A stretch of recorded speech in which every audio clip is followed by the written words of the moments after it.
Hello नमस्कार friends. मेरे YouTube channel में आपका स्वागत है फिर से। और मैं बहुत दिनों बाद आपसे रूबरू हो रही हूँ क्योंकि घर की सिचुएशन कुछ ठीक सी नहीं थी।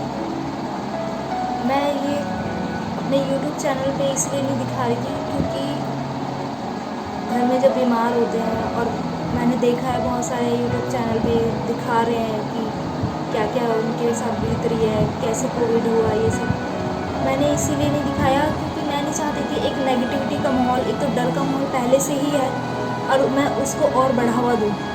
मैं चाह रही थी कि ये सब चीज़ें एक अच्छे वे में मैं आपको बताऊं कि कैसे इस महामारी के दौर में, कैसे इस बीमारी के टाइम पे हमने सर्वाइव किया, कैसा महसूस किया और कैसे हम उस चीज़ से निकल पाए। मैं बिल्कुल भी नहीं चाह रही थी कि कुछ भी मैं ऐसा कुछ अपने चैनल के माध्यम से दिखाऊं कि और ज़्यादा ही मतलब डर का माहौल हो जाए, क्योंकि हम आसपास भी देख ही रहे हैं, न्यूज़ में देख रहे हैं या अखबार पढ़ो, सब जगह इतना ज़्यादा ही डर का माहौल है और हालात वाकई में बहुत ज़्यादा ख़राब है बाहर। मैं भगवान से सही में प्रे करूँगी कि सभी के परिवार के सदस्य इम्पॉर्टेंट होते हैं, हर एक सदस्य घर का बहुत इम्पॉर्टेंट होता है। और ये चीज़ें मैंने अभी हाल ही में महसूस की है। कभी सोचा नहीं था कि ऐसा दौर भी आएगा कि इतना कठिन समय था जो कि निकल गया। और अभी तो देखो ये बीमारी चली रही है हर घर में, कोई घर बचा होगा जब ये फीवर, किसी को बुखार, ये सब चीज़ें नहीं हो।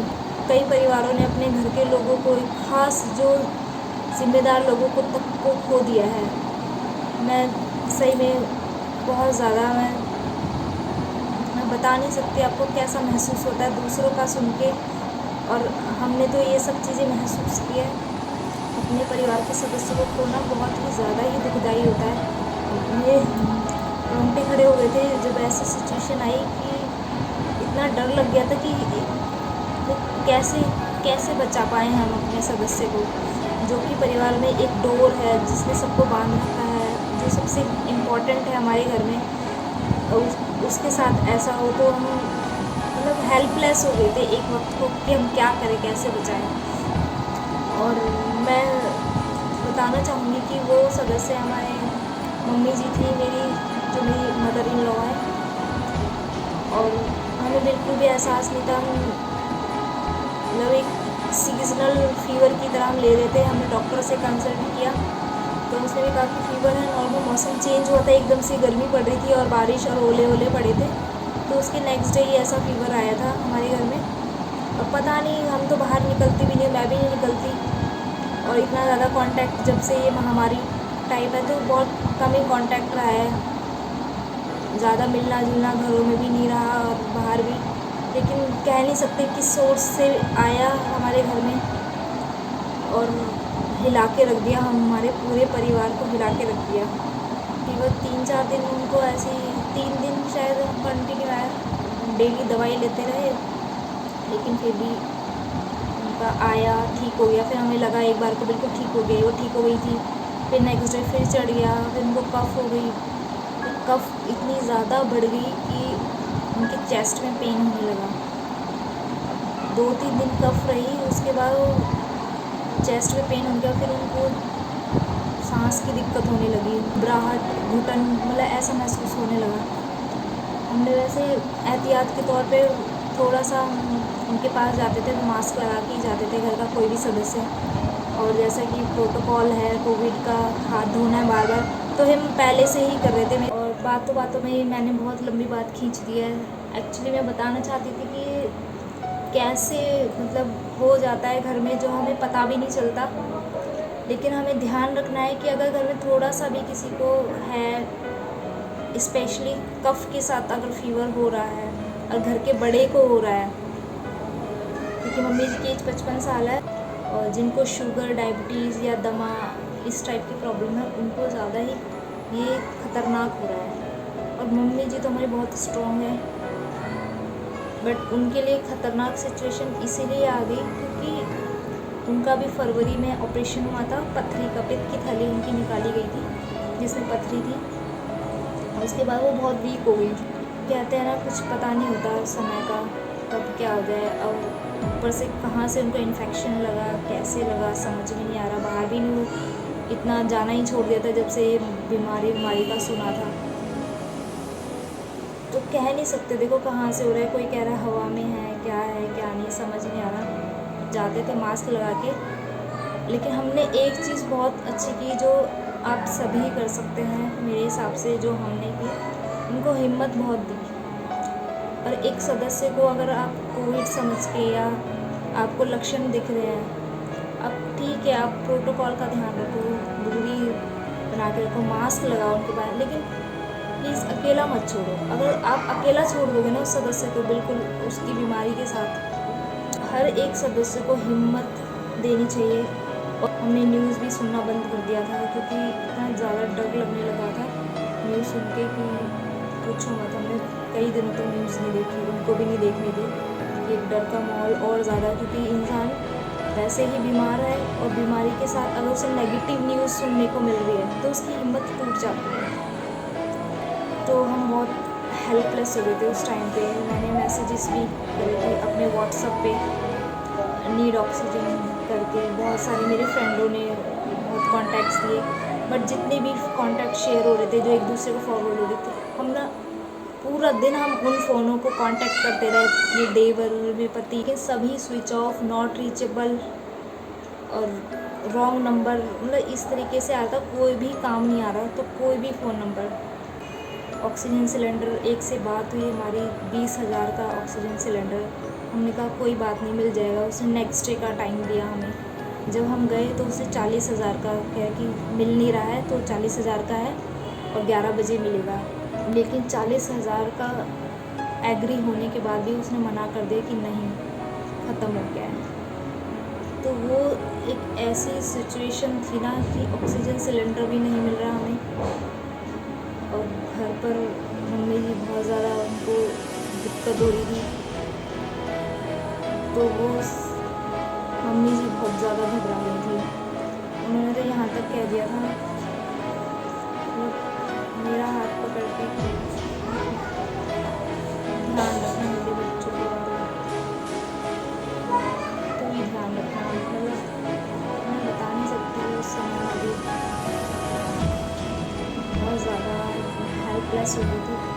तो समझ ही नहीं आ रहा क्या करूँ। मतलब मैंने अपने आप को बहुत कंट्रोल करके अपना रोना तक आ गया था, वो भी रो रही थी और मैं भी।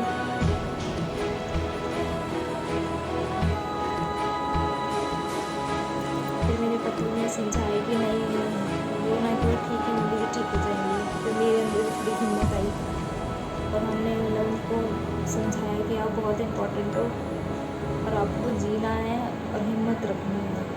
आसपास का माहौल कुछ नहीं देखना, आपको कुछ नहीं सोचना, बस हिम्मत के साथ लड़ना है।